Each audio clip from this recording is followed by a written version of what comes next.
बहन, उस बहन की संज्ञा, राजा बहन की संज्ञा हम देना चाहते इस बहन से जो मुंह से बजता है, मुंह से जो बाजीगर बहन बजाता है। क्यों दे रहा हूं संज्ञा? क्योंकि वो अपनी पत्नी की सब बात मानता था।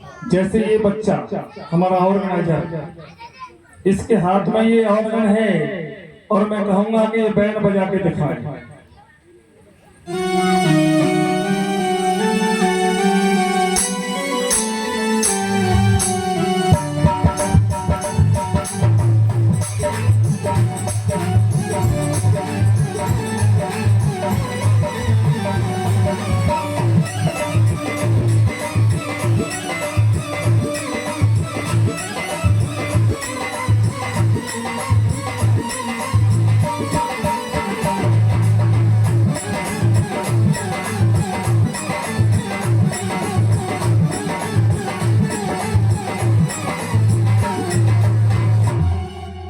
देखो, ये बहन की संज्ञा मैंने राजा बहन से क्यों दी?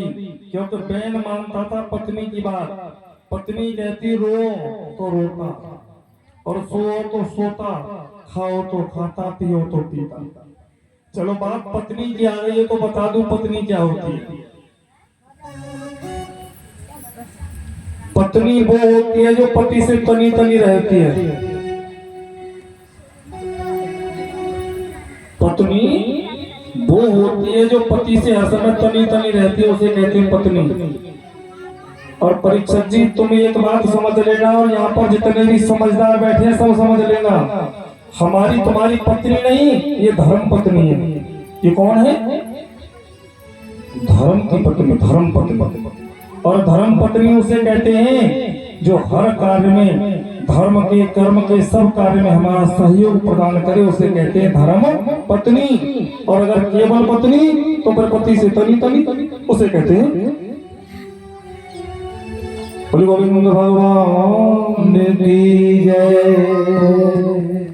तो ये बहन अपनी पत्नी की पूरी बात मानता था, इसलिए राजकाज में दिक्कतें आने लगी। महात्माओं ने, संतों ने श्राप दे दिया और बहन के शासन काल में प्रजा दुखी रहने लगी।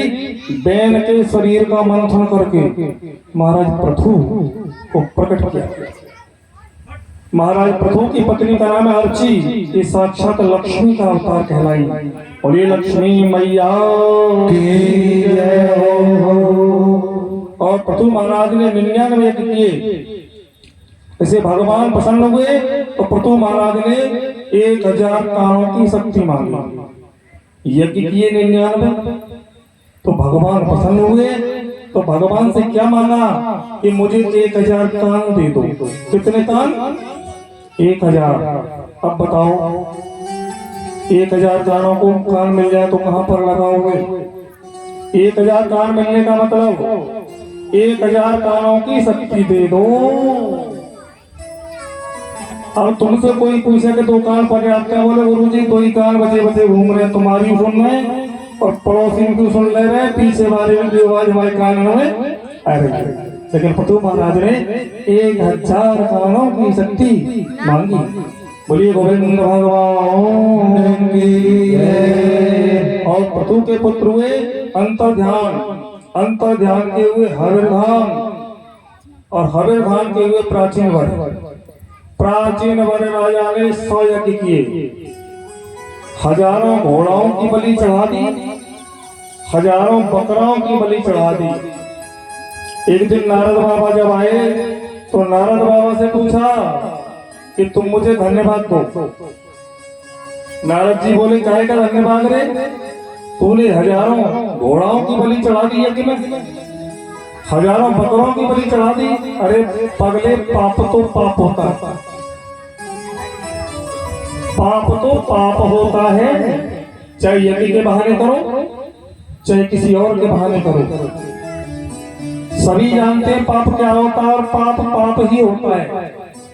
यज्ञ करें, हवन करें, लेकिन हाथ मत जलाओ। हवन तो करो लेकिन ऐसा करो कि हाथ तुम्हारे ना जले। यज्ञ करना है करिएगा, लेकिन यज्ञ के बहाने मुर्गाओं की, बकराओं की, इनकी बलि मत दो। बलि से भगवान प्रसन्न नहीं होते। अगर बलि देनी है तो अपनी ममता की बलि चढ़ाओ, अपने क्रोध की बलि चढ़ाओ। ये भगवान हमारे अंदर से हमारे क्रोध को समाप्त कर दे। हमारी जो अपनी दुनियादारी में ममता है, इस ममता को नष्ट कर दे। अपनी ममता की बलि दो, अपने क्रोध की बलि दो, अपने आलस्य की बलि दो। मुर्गा बकरा इनकी बलि देने से कल्याण नहीं होने वाला। और नारद जी ने कहा कि ऊपर को दृष्टि करके देखो, हजारों घोड़ा और बकरा इंतजार कर रहे तेरा कि कब तू मरेगा और कब तुझे घोड़े का जन्म मिलेगा, बकरे का जन्म मिलेगा। जितनी बलि तुमने चढ़ाई है उतनी बार बलि तुम्हारी भी चढ़ करके ही रहेगी। कभी कभी हम देखते हैं कि हम परेशान क्यों हैं, हम नहीं जान पाते, लेकिन जैसी करनी वैसा फल, और आज नहीं तो निश्चय कल। भगवान से हमको एक ही प्रार्थना करनी है, हे गोविंद हमको सद्बुद्धि देना। इसके बाद पुरंजन की कथा आती है और ये कथा बड़ी मुश्किल से समझ में आती है। पुरंजन नाम का एक जीव है और ये पुरंजन नाम का जीव 9 द्वारे का महल ढूंढ रहा है। बताएं सब लोग 9 द्वारे का महल कहाँ मिलेगा?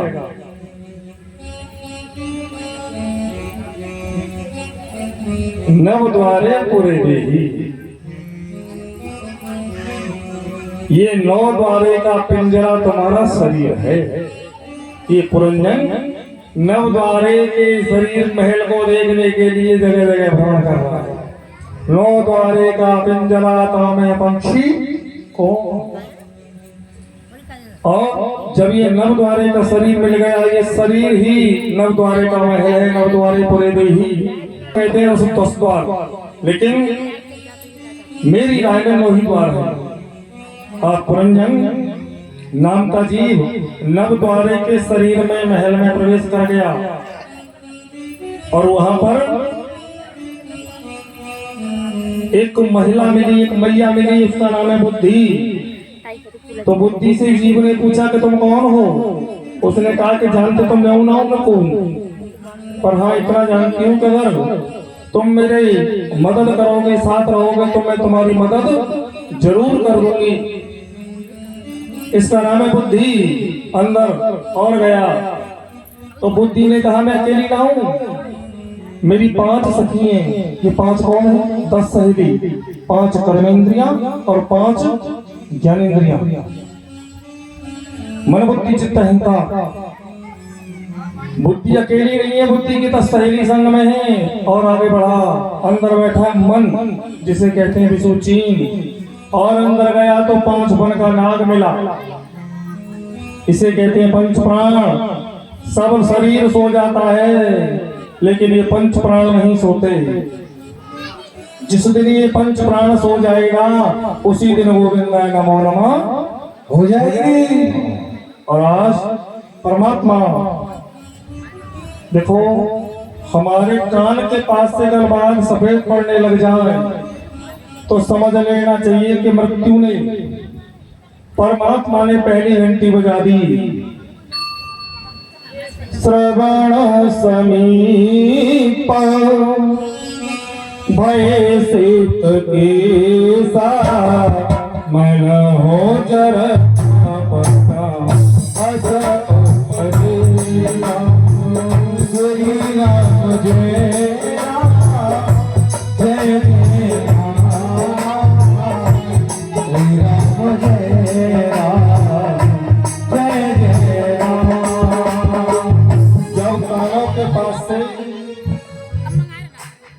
कानों के पास से बाल सफेद पड़ने लग जाए तो समझ लीजिए कि बुढ़ापा आ रहा है। क्या आ रहा है? बुढ़ापा आ गया। लेकिन ये प्राणी बड़ा चालाक है। क्या करता है? काली मेहंदी करवा लेता है, बालों का डाई करवा लेता है कि बुढ़ापा ना दिखे, बुढ़ापा नजर ना आए। लेकिन भगवान कहते हैं अरे लाला अब तेरे बाल मैंने